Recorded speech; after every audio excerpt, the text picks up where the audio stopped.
Welcome back to NYSE TV Live, everyone. I'm Kristen Scholler here in studio at the Stock Exchange.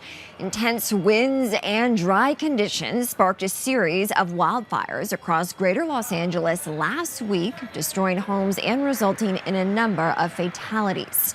Well, with wildfires annually transpiring on the West Coast, what role, if any, does climate change play? And what is the state of Los Angeles as we speak? Joining me now with more is Deborah Brosnan, climate scientist and environmental risk consultant. Deborah, it's great to have you on the show this morning. And of course, our hearts are with everyone affected by the wildfire as it continues to rage in that LA area. How would you describe what's unfolding? Yeah, so first, absolutely, my heart goes out to everybody there, and please stay safe and heed all the warnings, everybody. It's terrible. Uh, Really, first of all, wildfires are not caused by climate change per se in Southern California or California. Wildfires are part of that ecosystem, but there's no doubt that climate change has exacerbated the wildfires. If you look at the Santa Ana winds now at 85 miles per hour gusting, we've had more droughts. The rains haven't come. California today has 78 more fire days than it had 50 years ago. So what climate change has done is exacerbated the conditions for major fires to occur. And then coupled with that, you have more people living in the area where these wildfires happen. So in essence, you have the perfect conditions for the perfect storm to happen, which we're seeing play out right now. And that is, it's not what will come in the future. It is what is today and what will continue. And that's really important for people to understand. And I think it is worth noting as we continue to follow the news on the East Coast as to what is happening on the West Coast. Those wind conditions are expected to worsen in Los Angeles. We see 40-mile-per-hour winds, 70-mile-per-hours in the mountains. What does that mean for residents there? Well, when you've got 40 and 80-mile-an-hour winds gusting or blowing consistently through drought and dry vegetation, what it means is those fires are spreading rapidly.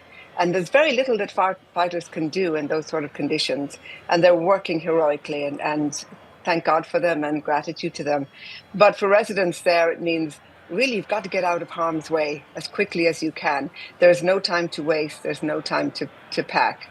You've got to get out of there. But most importantly, we have to think about how do you prepare for these events?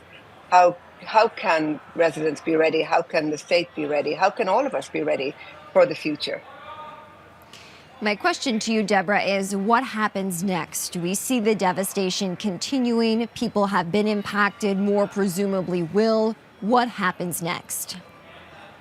So what happens next is people will continue to be impacted, and that's a horrific tragedy. But what will happen next is people will start to think about how do we recover? And we will start to hear the idea of build back better, build back stronger, which is great, but it's very, very hard to build back resiliently when what you're in is survival mode. So what will happen next and what needs to happen next is that we need to recognize that we've got to start building more resilience. This is the opportunity for climate tech, for tech to invest more in technology to prevent, predict, identify, and respond rapidly to wildfires. For resilient infrastructure, we know that this is out there, but to start to build it into how we recover. And I would say to all those companies out there who might think they can hit the snooze button on climate action and net zero because the administration is not going to push it as much, that would be a big mistake. These events are there. They're happening. They're going to continue happening regardless of policy. So continue to invest and continue to follow the trajectory of climate resilience for the communities. It affects your community in Los Angeles. It affects your workers. It affects their families.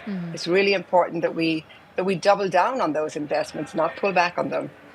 Deborah, as a climate scientist and certainly an environment entrepreneur, what happens to an ecosystem in the wake of an event like this? We see the devastating, tragic toll that it takes on human lives for the ecosystem and vegetation and marine life around there. What is the impact there?